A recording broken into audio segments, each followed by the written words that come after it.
Corinthians, Pedro Ramiro. Salve o Então vamos lá, o Corinthians que vai fazer 113 anos dia 1º de setembro, então todas as informações com você, meu querido Pedro Ramiro, que joga amanhã, já estão lá na Argentina contra os Estudiantes. Vamos lá, craque, o time chegou há pouco agora lá em La Plata para se preparar para esse jogo contra o time dos Estudiantes. Como a gente trouxe aqui de informação, a vitória da partida da ida dá o crédito ao Corinthians de empatar esse jogo e se classificar para a próxima fase, a semifinal da Copa Sul-Americana. Jogo complicado, afinal o Estudiantes dentro de casa é um adversário bem difícil, inclusive há pouco... Qualquer time argentino. Então.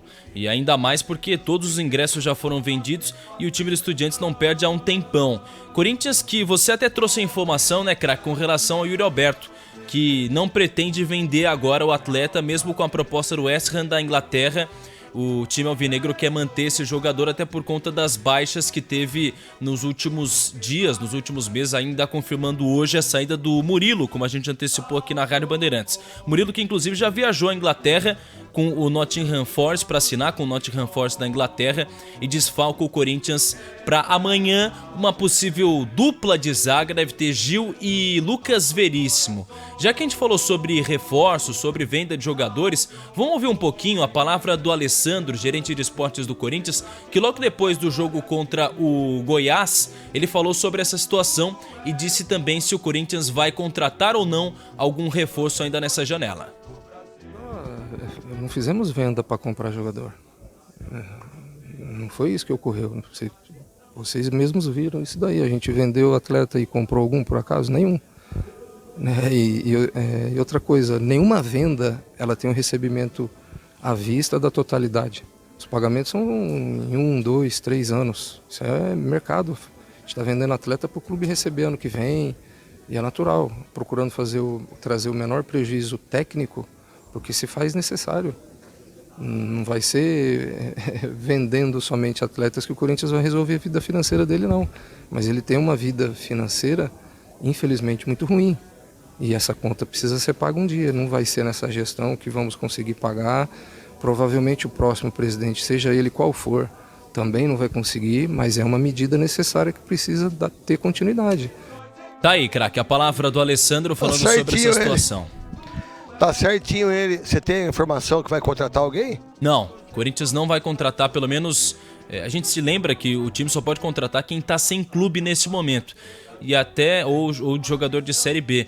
E o Alexis Sanches, né, que falavam muito da possibilidade dele chegar, nada disso. A gente até trouxe na Rádio Bandeirantes que o intuito da diretoria corintiana é evitar gastos neste momento. Uma gestão que está chegando ao fim e que, segundo o próprio presidente Duílio Monteiro Alves, o Alessandro, não pretende contratar jogadores até pensando na próxima gestão. Craque. Em relação ao jogo de amanhã, você tem um provável time? Vamos lá, uma provável escalação do Corinthians com Cássio no gol. No setor de defesa, Bruno Mendes de lateral direito, a dupla de zaga, muito provavelmente Gil e Lucas Veríssimo e Fábio Santos, que inclusive foi poupado nesse jogo contra o Goiás pelo Campeonato Brasileiro. Volantes, Gabriel Moscardo e Maicon. O meio de campo com Renato Augusto, um ataque provável do Timão tem Guilherme Biro, Matias Rojas e Yuri Alberto. Essa é a provável escalação do Corinthians que, se passar de fase, garante 3,9 milhões de reais, craque. Quem apita o jogo, garotinho? Jogo apitado por Vilmar Roldan, da Colômbia. Ele que estava envolvido naquela polêmica lá contra o Universitário do Peru. Será o árbitro. Esse daí é mais caseiro que o rapaz cuida do seu sítio lá dos Patinhos, craque. O Jones. Roldan é complicado, né? Vamos lá então, Paulo do Vale, o que você pensa disso, Gustavo Soler? Bom, sobre essa questão do Yuri Alberto, né, essa possibilidade que surgiu nos últimos dias, eu se eu fosse o Corinthians, os dirigentes, eu tentaria fazer um negócio, obviamente, né, buscando ali alguma margem de lucro ou pelo menos algo que não saísse tanto no prejuízo por tudo que o Yuri vem apresentando essa temporada, né? Óbvio que o Corinthians hoje não tem um cara pronto para a posição, mas também o Corinthians dentro do objetivo agora da temporada, né, que é seguir na Sul-Americana, com o time que o Lucha tem em mãos, com o estilo de jogo que o próprio Luxemburgo gosta, eu não vejo grandes problemas numa negociação, como por exemplo do Roger Guedes, né? Que aconteceu e era um jogador muito importante, mais até do que o próprio dinheiro, né? Mas aí o Roger Guedes deu pro Corinthians 40%, né? Sim.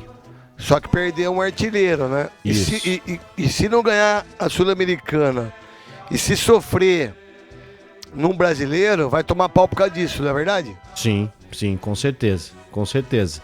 Agora, sobre o jogo de amanhã, pelo que o Corinthians apresentou na ida, a expectativa aumenta, né? Porque o Corinthians, por mais que tenha feito um começo ruim em Itaquera, depois se recuperou e a gente sabe que poderia ter vencido por mais, né? 1-0 saiu barato pro Estudiantes, pelo menos 2-0 até 3-0 a margem poderia ser por conta dos gols perdidos. Acho que por conta disso, o Corinthians amanhã, óbvio que fora de casa é um pouco mais complicado, a Argentina, todo esse clima, né? O Corinthians vem enfrentando adversários bem complicados ao longo dessa competição, mas acho que hoje o torcedor corintiano tá mais confiante de chegar a uma semifinal. Vamos lá então, meu querido Gustavo Soler, o que você pensa disso? Vamos lá, craque. Acho que o Corinthians tem condição total, né, de passar pelo Estudiantes e ser semifinalista da Copa Sul-Americana, só que aí, com relação a essa situação, né, de poder vender o Yuri Alberto, Corinthians, eu acho que faria um bom negócio, porque, sinceramente, o Yuri Alberto é um jogador que ele viveu uma boa fase, mas é um atacante comum, centroavante no Internacional, comum. né? Até mesmo no próprio Corinthians ele viveu ali um bom momento, mas é um jogador comum, é um cara que ele passa muito mais tempo sem marcar do que marcando. Ele não é aquele centroavante que faz um gol a cada 3 jogos, tipo um gol assim, a cada 2 jogos. Tipo assim, não sei se vocês concordam comigo, é o que eu falo quando eu tô na minha rádio fazendo e aqui. E nos donos da bola e no Baita Amigos. Pô, você não vai jogar contra Estudiantes? Você não precisa ter 2 gols pra fazer? Eu não faço nenhum. Você não tá jogando contra o Goiás? Tá perdendo um jogo de 1-0? Eu viro o jogo. Ele não consegue fazer isso, cara. É o centroavante que não tá balançando as redes, Muito né? louco isso, E aí, né? ele também não dá assistência, então é um cara que, mesmo quando ele surgiu no Santos, na época eu ainda acompanhava o Santos, eu olhava e falava, não consigo ver esse algo Você sempre falou isso pra extraordinário mim. dele. Ele, o Caio Jorge também, eu sempre achei, falei, pô, dos que subiram recentemente, eu sempre achei o Marcos Leonardo o melhor dos 3. E aí o Marcos Leonardo hoje joga num time que é muito inferior, né? Então tem até certa dificuldade às vezes pra marcar, porque às vezes fica muito afobado pra tentar resolver, porque ele sabe que só vai ter uma chance por jogo, né? Então eu acho que o Yuri Alberto é mais um jogador que é comum, ok, e que às vezes foi E muito valorizado, talvez. alçado no Corinthians como, nossa, o cara é um fenômeno. Foi convocado para uma seleção brasileira de um jeito bizarro, né? Não tava nem fazendo gol no Paulistão e mesmo assim foi convocado pelo Ramon Menezes, né? Então, acho que pro Corinthians seria um bom negócio por ser um jogador instável, porque pode ser, né, a última oportunidade de fazer uma boa venda com ele. Só que aí vai colocar quem? Esse é o grande problema. A gente vai pro break? Bora, porque temos 11 minutos de break. Que bom. Pessoal,